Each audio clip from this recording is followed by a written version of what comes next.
好，那我们希望能够就是今天能够下堂课可以用解析一下 VR 专案哦。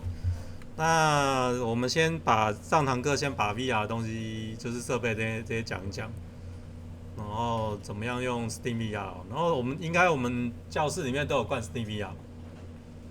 那我会使用，等一下我会讲，就是我会使用无线的连接。那相对有些来讲是比较方便，但是会变说是它是，就是需要一些设定啊。但是相对来说，比有线设定跟基地台设定比较完整，比较简易哦。那所以我们第一个我们就是想了解VR 开发的基本流程哦，然后来设定 Unreal 跟 Steam VR 的环境，然后建立这些，这是下堂课第二堂课啦，然后建立基础的 VR 场景运测试哦。好，然后所以我们 VR 开发的重点呢，就是那个签到码在白板上面，然后 VR 开发的重点是沉浸感、互动性跟效能优化，所以这三个是比较重要的。所以我要强调就是说，沉浸感呢，你其实是戴上头盔之后，其实跟外界隔绝，除非是你有一些那个就是它摄影机可以拍到里面的外面的画面，你可以投射到里面嘛。那你之前前几堂你没有体验过，就知道说就是其实你戴上的时候，就是感觉是切换到另外环境。所以我们会想要你们就是创造这个身临其境的体验哦。那另外一个就是你可以让互动跟社交。那因为 VR 有点孤独嘛，所以它需要很多的互动性，让你可以跟物件去做产生一些互动。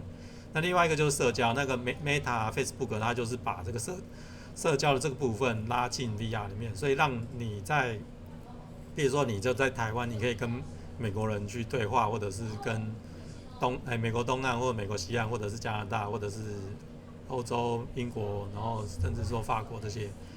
那通常你可以去这样子互动的话，那你就会比较想要就是去用 VR 去玩一些社交的软体。那通常就是 VR 里面也是很多游戏啦，那你也可以透过社交方式，你可以去分享你的那个成绩。然后再来是效能优化，因为其实你在转头的时候呢，如果你的那个电脑或者是你的设备的那个效能跟不上的话，它其实会造成比较不舒服的体验，就是会容易头晕的。好，所以这个三个就是开发的核心要点。那你掌握这些重点的话，你可以做出比较令人难忘的 VR 体验哦。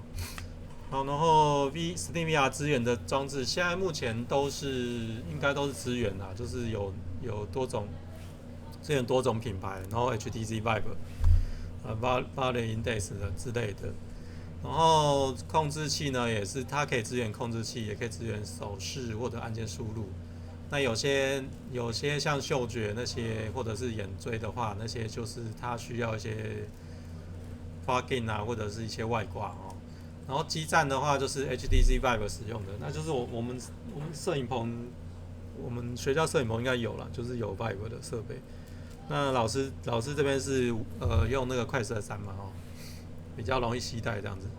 那基站的话，就是它必须要架两个站点，所以它去追踪那个头盔的那个方向。然后你可以看一下右边这张表，就是 Steam VR 的那个目前今年2月所支援的设备的排比啊，就是排名哦。那它这个第一名是快手2嘛哦，它在31%，然后第二名是快手3，大概差不多23%哦。第三名是那个 Steam 的那个头盔13%，然后第四名才是那个 Ridge S，然后第五名是快手3S 哦。那 Pico 是大陆品牌，Pico 是占3%嘛，然后 Vive 占3%，所以它后面的话就是比较就是少人拥有的啦，就是大概都在2%1%以下，那就是比较佛商业用的用途啦。那你如果是像 Steam 的话，它其实是否那个游戏用的用途，那你们就是大概参考这张表。那你这张表也可以上网去搜寻，就是那个 Steam VR 的那个 PC 设备、电脑设备，你就搜寻 Steam VR 的那个资源设备的排名哦，它就会有这样子的一张表。所以你大概可以去设定说你要用什么样的设备去开发，它会最终使用者哦。所以大概是这个原理哦。好，那什么是 VR 呢？什么是 VR 呢？所以它就是使用你3D 或者电脑技术模拟出一个虚拟世界，不一定限定 Unreal， 它也可以是用那个 Web 的3D 或者 VR 去产生它的一个世界。那你在那个里面，其实你可以做比如说你可以体验3D 的体验，也可以体验游戏的体验，也可以体验虚拟环境，或者是比如说像相片建模，就是从外部去扫描进来的，那或者是呢，在游戏、教育、医疗领域都有一些广泛的应用哦。好，所以这边要强调就是说，就是像沉浸感，就是比如说你戴上之后，你就是让使用者感受到身处其中哦。那它其实比较算是隔绝现实的一个专注体验哦。那另外一个就是互动性，然后最后就是想象力哦。其实就有点像麦块啦，就麦块的那个游戏，就是你可以在游戏世界里面有不同的想象力跟全新的创造力哦。好，这个是就给大家一个想象。然后 VR 跟 AR 区别呢 ？VR 就是完全虚拟的一个环境哦，然后 AR 的话就是在现实环境当中添加了虚拟元素哦。这个其实这有一些电影有拍的，就是其实你就是比如说戴上眼镜，就是眼镜当中可以显示现实当中的资讯哦，所以你就可以同时看到现实的环境跟虚拟的内容。那 AR 呢，就是直接这两种的，所以像其实现在的界限 ，VR 跟 AR 界限会比较类似，比如说 VR 会有 AR 的资讯，那你 VR 也会有 AR 的一个就是现实环境的叠加，像现在目前 Quest 3就有使用这个穿透的功能，就是你可以设定是穿透的话呢，你就可以看到现实的世界，同时也可以看到就是 VR 的选单。好，然后这边那讲一下 VR 历史哦。那左下角就是这个最传统，就是它是叫做这个叫什么 The World of Damosek，它是第一个头戴式显示器，所以它是其实很大台的，它是用很多透镜去连接这个荧幕这样子。然后呢，第二个呢就是 NASA 跟那个 VPL 跟 Sega 这些尝试 VR 的设备哦。然后第三个呢就是 Oculus Rift 在2012使用原型机哦。然后2016呢就是 VR 元年啦，就是 HTC Vive 跟 PlayStation 跟 Oculus Rift 都推出消费机哦，所以开始应用在这些领域当中。然后第四个就是 VR 未来趋势就是你的头盔是更轻便、更高解析度、更逼真的触觉、嗅觉、五官哦，更强大的无线传输，所以更广泛的应用领域哦。那现在目前应该都是用 WiFi 6的技术 ，WiFi 6以上的技术，然后 WiFi 7应该今年底应该会出来哦。所以这个是 Vive 的宣传影片，给大家看一下，我看会声音太大。不会。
这就是2016年的那个时代。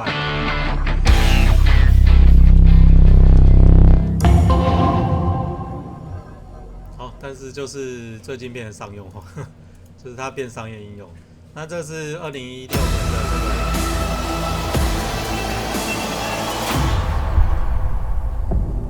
When you commit to a path, I guess you were on your own. Follow your dreams to a place, a space, the grace that takes you home. But let me tell you,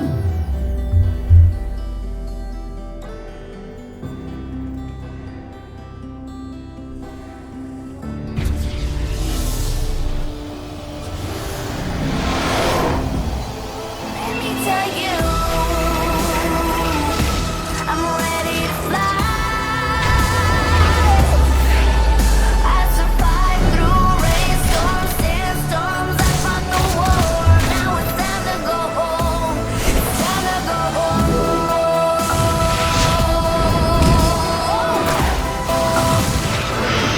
Burning for the heat, the fire, the sparks, the love to keep me alive. Let me tell you, I'm ready to fly. I survived through rainstorms, sandstorms. I fought the war. Now it's time to go home.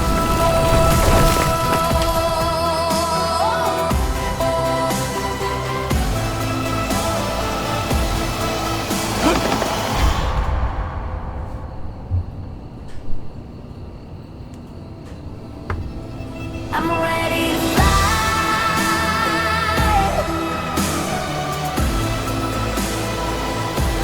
Now it's time to go home. 有没有发现两个风格不太一样？好，所以我们刚才看到两个不同风格，一个就是有基站，一个是靠本身摄影机啦。那但是Vive 的话，它是比较算空间式的，那然后 Rift 它是比较就是否桌面游玩这些。好，所以一般我们这样基本原理其实就是这几个都是就是替代就是人体的五感，比如说像那个眼睛啊、眼睛、耳朵，然后手部触觉，然后这些东西。所以为什么追踪系统是重要的？因为我们现在目前最新都是用头盔里面的摄影机去拍那个定位空间嘛，对不对？所以它是用视觉系统，所以它镜头很多，所以造成说它成本越来越高了哦。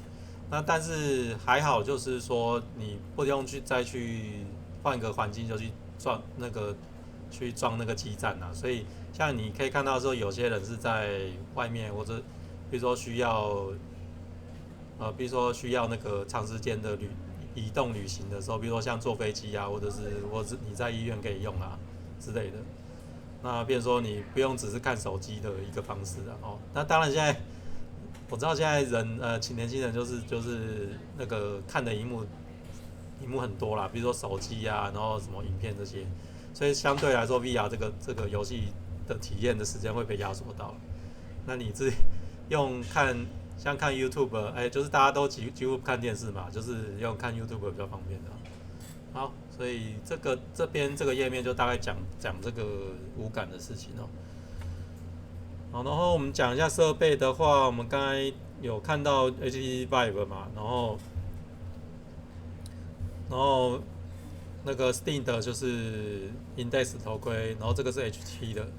那这个高阶的话，就是说它是连接电脑，比较高画质、高更新率哦，也追踪也蛮精准的。但是它缺点就是价格比较高然后要连接 PC。那独立式的话，就是 Meta Quest 跟 Pico 这些系列。那它优点就是无线方便携带嘛，就少一条线了哦，但是它效能比较低，所以要去做一些效能优化。然后游戏主机的话，就是 PlayStation VR2。那现在它比一代进步很多，它是跟 PS 游戏去做整合了，但是仅限 PlayStation 哦。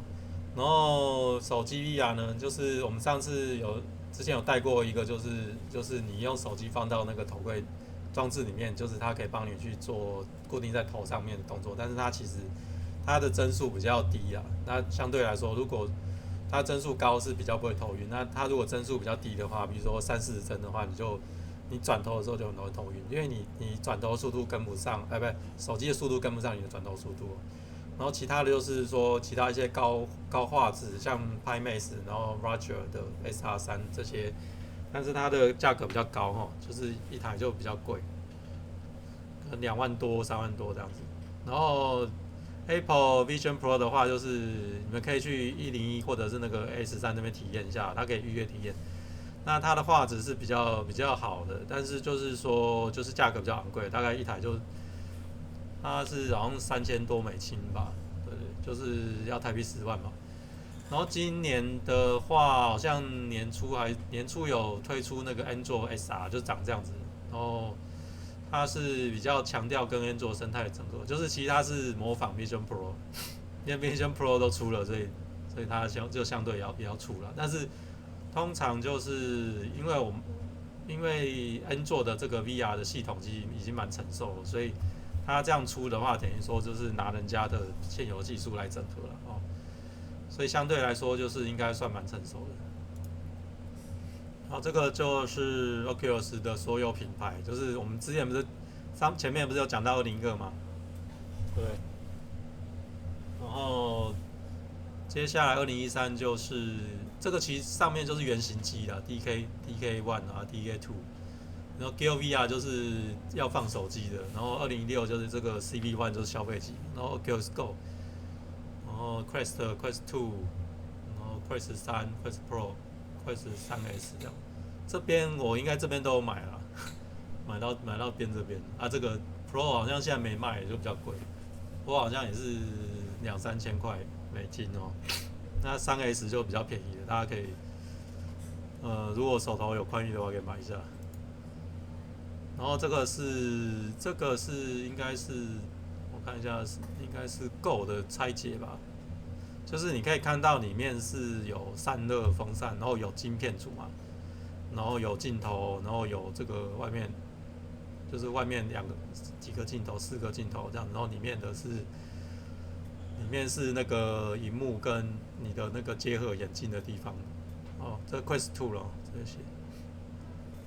然后里面就是一个很简单的基板啊，那其实就是应该是说散热片比较重要，因为其实你像手机塞在这种密的空间，密不通风，其实蛮容易热的，所以大概是这个是 Quest 2的缺点，但是 Quest 2它的屏幕是用的不错，然后所以我们在，这可以用吗？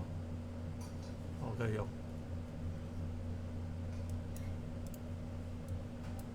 所以我们在 VR 2025年的时候，我们就是会朝更稀薄的设计，然后更好的触觉回馈，更好的开放生态系统，然后还有移动解决方案哦。所以我们看一下它的大概快速浏览一下，这个蛮多的。Headsets, new controllers, some of the platform banned on any that is according. I also got to try out a new prototype controller that looks. That's first, I want to give just a look up, and it's way better because MAX just kind of disappeared, and I'm glad it did because 8K form factor in a press room is though, paired with a good lens, and these are definitely good enough, offering around a 94-degree field of view. Another really nice feature of the Superlight was this flip-up motion that I thought was really cool. No more having to forehead the headset and smudge up the lens. There are two things though that sort of kill the Superlight, or at least keep my personal hype in check. And the first one is no eye tracking. Honestly, it's a bit hard to really recommend and about $1,500 less than the Vision Pro. Now, at first, I was a little skeptical. The build quality feels a little chintzy, and the operating system is exactly what you'd expect a Chinese clone of Vision OS to be, but they immediately threw me into their own in-house PCVR streaming solution playing Half-Life Alyx, and my skepticism in a 50 ppd arrangement that allows up to 135 degrees FOV. Both of these using a spheric lens, almost show up with the Crystal Super, a device that they're 就是用 going to 在 be 飞机模拟 that 这 as 些 long as you 然 get 后这 used 个 to 是 it, this 手 would 套 work 嘛 just fine for typical VR games as well. And I was surprised that the new gloves even have splay, or the ability to show the fingers opening, which has not been a feature on most gloves until super recently. Another huge change is that the fingertips are now open on the glove itself, meaning you can actually type on a keyboard or use your phone while wearing the glove, which is a huge benefit. HyperX also showed a couple other things that I found really interesting. As it seems, constellation tracking is so back, only has 16 haptic motors versus the 32 in the more expensive model and the 40 in their outgoing model. But trying all the units back to back, the Air was honestly extremely excited when I looked through the optics. This has basically put together an off-the-shelf solution using that BOE panel and their own lenses. And I can say without a doubt that Optics has, as far as what I've seen, the best, the most widely. I'm not sure if you've noticed, but showing up in a ton of, which means optically, the only difference between all these headsets that are going to be using the same panel are going to be the lenses, which is, and these are the free aim shoes. Probably the most interesting and potentially dangerous locomotion method I've ever tried. The free aim shoes are basically an inverse omnidirectional treadmill. Rather than walking on a device with moving components, the shoes themselves are the moving components, consisting of 2 motors per shoe, a set of treads, batteries. This all results in a device that kind of feels like a motorized set of roller skates, which it's fun and make this sort of coverage possible. 好，所以这个大概给大家有一个印象啊，这样子。好，那终极 VR 设备可能会长什么样子呢？好，就可能会长这样，就是贴在眼镜上面。好，然后这边有个 IG 上面有个影片，大家可以看一下。This thing may be the coolest piece of tech I've tried in a long time. VR headsets are over here. Smart glasses are over here, and they're both racing towards this Goldilocks zone in the center somewhere. Now just wearing a pair of what feels like just transparent glasses that's actually overlaying tracked digital things onto the real world in front of me kind of feels like something out of science fiction. A high-tech exclusive club is emerging. Facebook is paired up with a designer brand to create smart glasses. The glasses give you the ability to take photos without using your hands. By integrating AI into various sets of hardware, we're going to see this product being unveiled for the first time. They're going to be rolling out AI improvements to these glasses over the next few months. It's all about making it more conversational and using AI, Kelly, to make these easier to use. 你就最后只是要宣传它的那个笔的广告，触控广告的。好，那给大家一个这样印象。This thing. 好，然后我怎么这样？VR 游戏，然后我被我盖住了。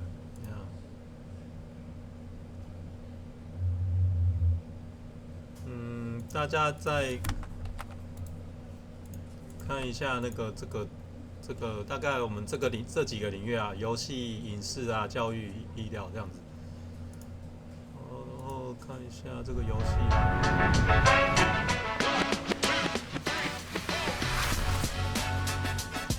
Welcome to Racket Club.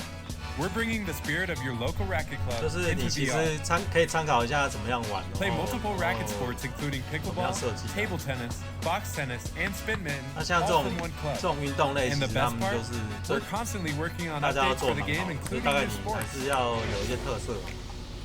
Want to connect with other players, challenge opponents, and participate in competitive or casual matches? We got you covered.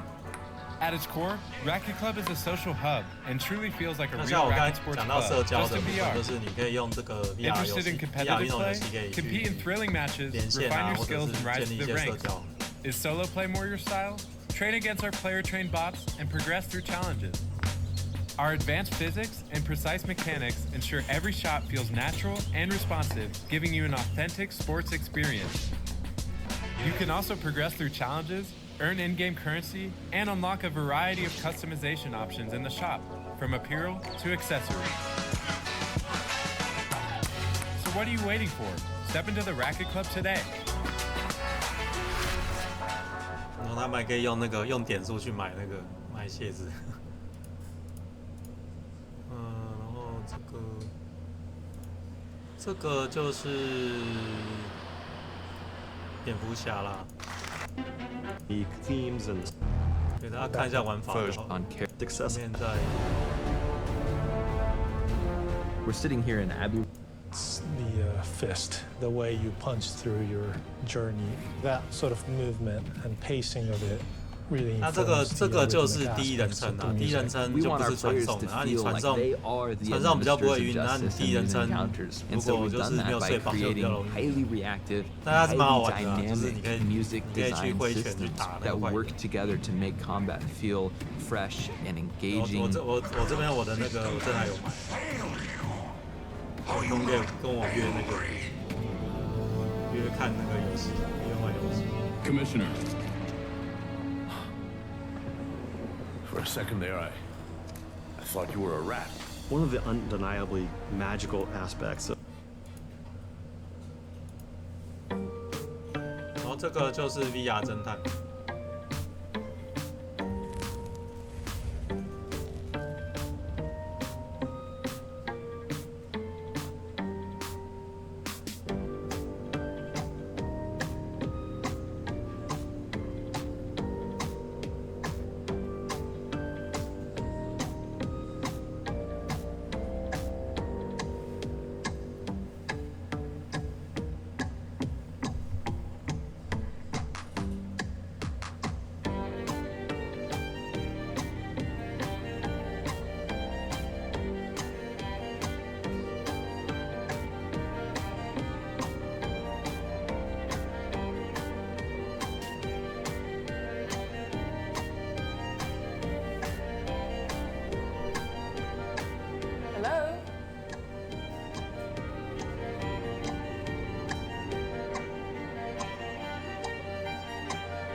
Hello, one. 然后这个就单纯射击游戏的。Hello? I can't believe it, amigo! I can tell you how long I've been waiting for this third light turn on. Woo! All I can tell you is that humanity is in danger. This is the simulation Albert created, and we need to destroy it. I created an avatar with the ability to slow down time. I use that weapon in every level for you. I tried to run that, but nobody paid attention to me. I had to take matters into my own hands. We need your skills. Need you help us?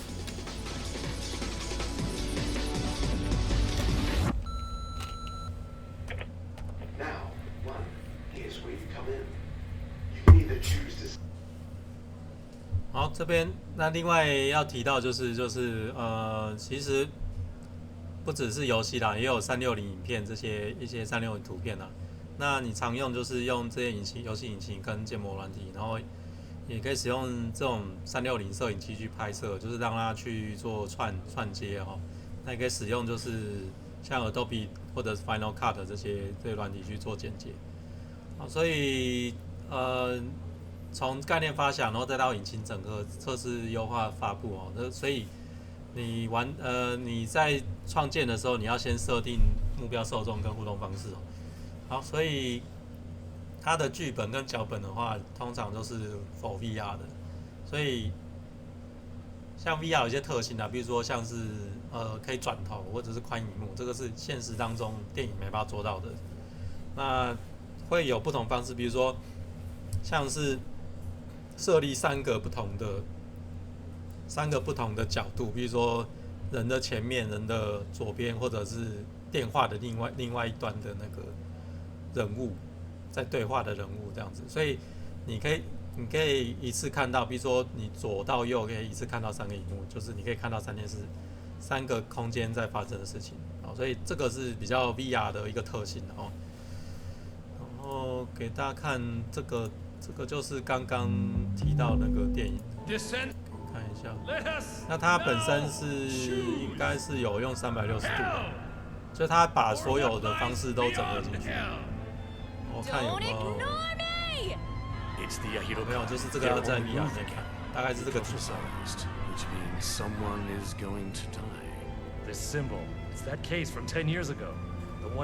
它就有点像宽萤幕，就是一次3个。Be cursed. Be cursed. Be cursed. Be cursed. Dad? It's here. They're here.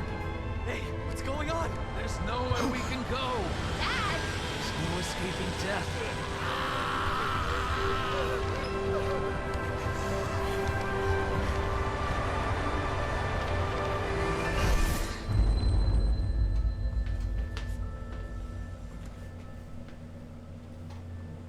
What is that? All right, Sensei.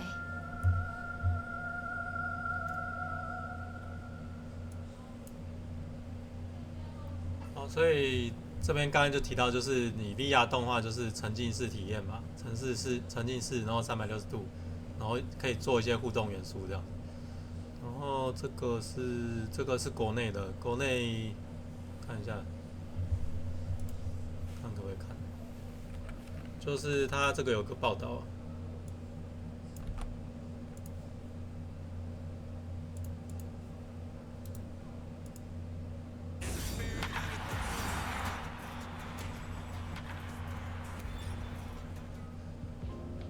都要看广告。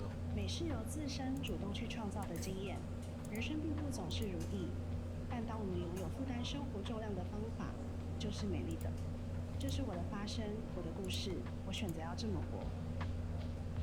探索特写机。这个就应该是就互动的啦。 这是国立台北科技大学互动设计系教授曹小月的 VR 作品《蓝眼泪》，他以家乡马祖的景色来创作，融合了历史、生态与爱情，荣获2022美国洛杉矶电影奖就4D 的方式把那个人的部分拍进去，然后拍到场景。这也是从我自身的这个环境去成长环境去做一个出发，因为我本来就是马祖牛角人。 那其实我们在小时候的时候是不能去海边的，因为当时男主角就是沉落海底在游泳的状态。多角度那我们现场其实只给他一个绿色的椅子，他就要在。这样。哦，然后看，哦，快讲完了啊。好，所以我们这边遇到的挑战跟机遇就是，第一个就是技术门槛比较高嘛，那也要求硬体跟内容制作成本比较高，但目前市场正在发展中。 所以目前，但是 VR 区域就是 VR 的市场潜力蛮大的，所以你可以看到就是，你可以去找 Steam 的那些它的头盔数量嘛哦，刚刚不是有，它大概差不多就是100万台啦，就是，但是它会越来越多嘛，对不对？那所以你要面对就是100万个人这样之类的哦，那你要怎么样去面对这个市场？就是比如说它其实算。 在电脑里面算小众，但是其实 VR 的游戏没有那么多，所以你必须要在里面或者是里面的内容创作里面找到一个可以发展的方向。好，所以 VR 内容需求也是不断增长，然后技术也是不断进步啊，现在也是蛮方便的，所以目前是充满无限的可能哦。然后，所以我们在下礼拜才会应该会讲到，就是怎么样去动画制作嘛，哦，所以就是会更用 Unreal 去做一些镜头运动跟一些分镜哦，那它也可以增加一些互动动画跟虚拟角色，然后也会有一些沉浸式的体验。好，所以目前的话，看一下讲到下课休息。好，所以我们目前是在这边的话是用那个 Virtual Desktop 吧，就是那个一个软体去直接连 Steam VR， 所以我们不需要建立 Meta 账号跟 Meta Link。那这边的话是在这个 Steam， 这个。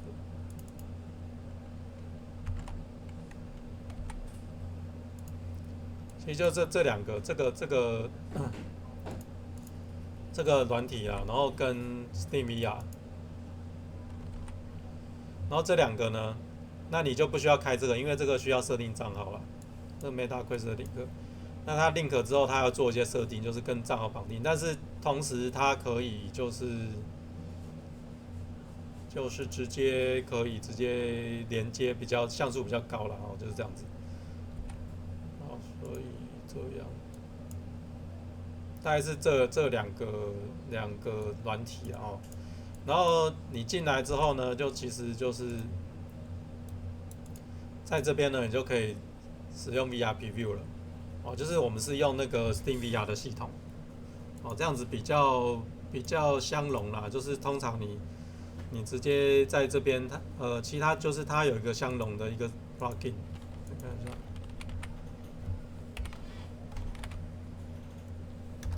它应该是叫做